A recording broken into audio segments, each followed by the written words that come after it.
the investigation that hit too close to home. As an investigator, I always felt comfortable amidst the routine of solving complex cases. The daily life in the police department, though challenging, gave me a sense of control. I knew that every clue led to a conclusion, that every piece of evidence told a story, and that, in the end, the truth always emerged, even if it sometimes took longer than expected. It was on an ordinary morning, like any other, that a new case arrived on my desk. A relatively common occurrence, but still treated with the seriousness that the job required. At first, it seemed to be just another of the many cases I had seen over the years. A person was found lifeless in a quiet part of the city. The initial team on the scene had collected the first pieces of evidence, and now it was my turn to put together the puzzle. That day, I did what I always do. I organized the information, reviewed the preliminary reports, and prepared my investigation strategy. Nothing seemed out of place, except for a vague sense of familiarity when looking at the details. Perhaps it was the nature of the job itself, the repetition of similar situations over the years, that made me feel like I had seen something like this before. But I continued, focused on what was concrete. As usual, I started by interviewing witnesses and reviewing security camera footage. Gradually, the clues began to pile up, although without a clear direction. The investigation was just beginning, and I knew there was still a long way to go. What I didn't know, however, was that this case, unlike all the others, would lead me down an unexpected path, one that would hit close to home in a way I could never have imagined. With the gathered information and the team advancing with the analysis, I knew I didn't have all the answers yet, but I felt that soon, something big would come to light. And it was at that point, in the midst of this routine I knew so well, that a casual encounter at a family gathering would begin to turn the course of this story in a way I could never have predicted. It was a Friday, and after an exhausting week of work, my mother insisted on gathering the family for dinner. These meetings were rare but always welcome. Sitting at the table with my siblings and listening to everyday stories had a calming effect. My mind, even if briefly, would drift away from work, and for a few hours, I allowed myself to relax. That night, the conversation flowed as usual. My mother talked about neighborhood news, my sisters laughed at something silly, and my brother Marco was quieter than usual, but no one seemed to notice. He had always been the most reserved among us, never liked being the center of attention, so his behavior didn't raise much suspicion. It was only when my mother, in between bites, made a casual comment that something inside me woke up. She mentioned that Marco had been going out late lately. Marco has been going out at night and coming back in the early morning. He doesn't even tell me where he's going anymore. He must be seeing someone, but as always, he doesn't share anything.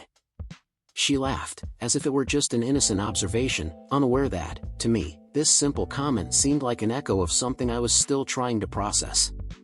Without thinking much, I asked, "And where were you last Friday, Marco? Out with friends?" It was a simple question, one anyone there could have asked, but the relaxed tone I tried to maintain concealed a growing discomfort. Marco hesitated for a second before responding, avoiding eye contact. "Yes. I went to a bar with some friends, nothing special." At that moment, I felt a small spark of doubt ignite inside me. It wasn't just the evasive response, it was the way he avoided looking at me. An investigator learns to observe, to read between the lines, to pick up on signs that others might overlook. And that moment, brief as it was, left an impression. However, I tried to dismiss the idea. Marco was my brother, and it was absurd to think he could be involved in anything related to what I was investigating. But once doubt is planted, it's hard to ignore. Even though I wanted to convince myself that I was imagining things, I couldn't shake the feeling that something didn't add up. The dinner proceeded as usual, and everyone seemed oblivious to what was going on in my head. I forced myself to participate in the conversations and set work aside, but the unease persisted. In that moment, something began to change. My mother's casual comment, Marco's unsettling response, it all seemed to be creating a new piece of the puzzle that I didn't know how to fit. At the end of the night, as I said goodbye to the family, I realized that, although I had no certainties, the seed of suspicion had already been planted. Now, it was impossible to ignore. And from there, the course of the investigation would begin to dangerously intertwine with my personal life. The days following the family dinner were marked by a restlessness I couldn't shake. As much as I tried to focus on the investigation objectively, the memory of Marco's strange behavior lingered in my mind.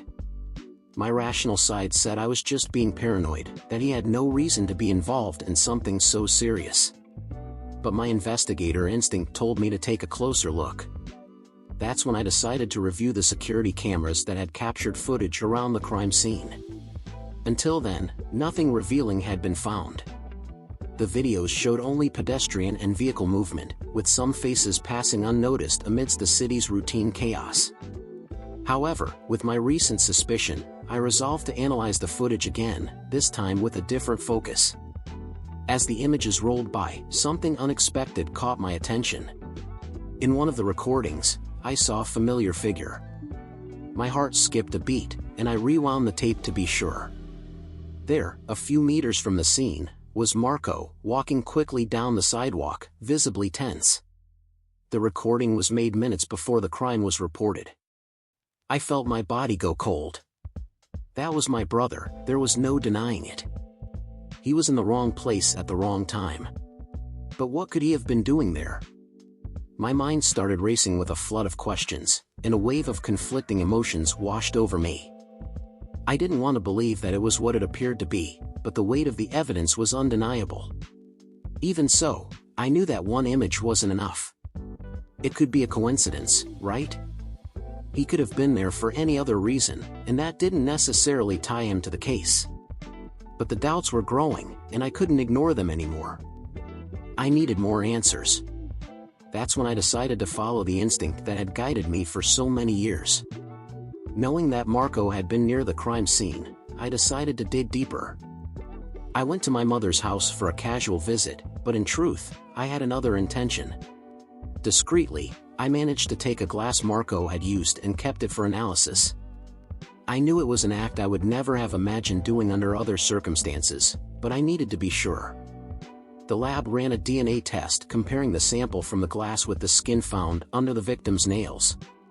Throughout the process, my mind refused to accept what I was doing, but my professional side knew it was the only way to clarify the truth. When the results came back, it was as if the ground had disappeared beneath my feet. The DNA matched. The evidence was clear and unquestionable. The brother I had grown up with whom I had shared so many memories, was, in some way, involved in that crime. The mix of shock, anger, and sadness paralyzed me. It was impossible to comprehend how something like this could have happened. The pieces that once seemed disconnected were now coming together into a picture I never wanted to see. What to do from there? How to proceed with this discovery without destroying everything around me? I didn't know yet, but the confrontation with the truth would be inevitable. And from that moment on, I was trapped between my duty as an investigator and the blood ties that connected me to my brother. Now, the reality of the situation hit me with full force. Marco, my brother, was directly linked to the crime I was investigating.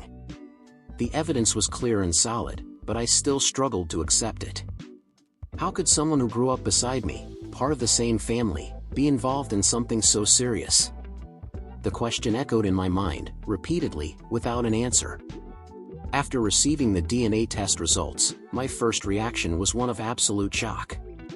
The weeks of investigation, the details I had carefully pieced together, all pointed to a single suspect, who was, ironically, the person I could never have imagined. Still, I knew that, as a professional, I couldn't be swayed solely by emotion. What would come next would require a delicate balance between my role as an investigator and my feelings as a brother. I couldn't risk acting hastily. If Marco was really involved, I needed more information. I needed to understand how, why, and, above all, what had led my own brother to get involved in something like this. As painful as it was, my only option was to continue investigating, this time, with a more personal focus. I decided to take a step back and calmly review all the details of the case, looking for connections between the victim and Marco that could explain what was happening. Upon reanalyzing the information, I noticed that the victim, though not someone from our family circle, worked in a field that could have crossed paths with Marco's life. She was involved in the same professional area in which he had recently started working, and that began to make more sense. At the same time, something inside me still resisted the idea that my brother was capable of something so extreme. The Marco I knew was reserved, yes, but never violent. However, the signs were impossible to ignore. And now, I was faced with a dilemma. Should I confront him? Should I inform my superiors? Or try, somehow, to find out more on my own before taking any definitive steps? I chose not to make any immediate decisions. There was still a small hope within me that it was all a big misunderstanding, that maybe Marco had a plausible explanation for being in that location at that time. Perhaps he was involved in some other way, as a witness or someone who had unknowingly gotten caught up in something bigger than he realized. Even with this possibility, deep down, I knew I was just delaying the inevitable. There was no escaping the truth. My own brother was linked to a crime, and I had the responsibility to act. The thin line between my professional duty and my family loyalty was about to snap. With all the pieces finally falling into place, I felt that the time to confront Marco was approaching. I knew that once I did, there would be no turning back. But before that, I still needed to gather the courage to face the truth head-on and understand that, as much as I wanted to protect my brother, there was something much bigger at stake. In the end, justice would have to prevail. The moment to face the truth came sooner than I expected. I tried to delay the inevitable, but I knew I couldn't hide or ignore what was in front of me. Each day that passed, the tension inside me grew, and the moral dilemma became unbearable. The family dinner that once seemed ordinary was now a weight I carried. I knew too much, and with every meeting, the reality I tried to suppress became even clearer. It was one late afternoon, at yet another dinner at my mother's house, that I decided I couldn't wait any longer. The family was gathered as usual. The conversations were light, the atmosphere seemed pleasant, but to me, everything felt artificial. I was distracted, increasingly trapped in my own worries. When everyone got up to say goodbye, I asked Marco to take a walk with me. The night was cold, and the air felt heavy in my lungs as we walked in silence down the street. I searched for the right words, but all that came to mind was the pain of what I knew was about to happen. We stopped under a streetlight, the yellow light casting shadows on Marco's face, who looked confused by my sudden invitation to talk. I took a deep breath and decided not to drag it out any longer. Marco, I need to ask you something. Where were you that Friday night, near the city center? He hesitated for a second, as if thinking of the right answer. His eyes avoided mine, and that only made my heart race even more. The silence between us stretched on, and finally, he said, I already told you. I was with some friends. What is this? Why are you asking? There was a tremor in his voice that wasn't normal. That same discomfort I had noticed at the previous dinner now seemed even more evident. But I could no longer hold on to assumptions. I had the evidence in hand. Marco, I know you were there. The cameras caught you near the scene. And more than that, your DNA was found in the evidence we collected. The impact of those words was immediate. Marco stopped, finally looking at me, his eyes wide. For a moment, it seemed like he was about to deny it, to come up with an excuse. But then, something inside him broke. He lowered his head, and the silence that followed was the heaviest I had ever experienced. I knew he wouldn't deny it. And in a way, that was even worse. The words that weren't spoken confirmed what I already feared. My own brother was involved. Marco didn't offer immediate explanations. We stood there, frozen, while the weight of the truth fell upon us both. I didn't want it to be this way, he finally murmured, his voice almost inaudible. I wanted to ask why. I wanted to understand what had led him to that point, what could have happened for him to cross such a dangerous line. But at that moment, it didn't matter. The pain and betrayal I felt outweighed any need for explanation. Marco was my brother, the boy I had grown up with whom I had shared so many moments. And now, he stood before me, not as my brother, but as someone involved in something I could never ignore. I stood there, unsure of what to do. As much as I wanted to help him, to protect my family from an even greater tragedy, I knew I had no choice. It was my duty to move forward with the truth. I had spent my life seeking justice, and now, that same justice demanded something I never imagined I'd be capable of delivering: my own brother. In that moment, I realized that any action from that point on would forever change the course of our lives. Enjoyed the story? Don't forget to subscribe and turn on notifications so you never miss new content. Share your thoughts and ideas in the comments. I'd love to hear what you think and what you'd like to see next. And if you want to keep watching more videos like this one, just click on the next video. See you there.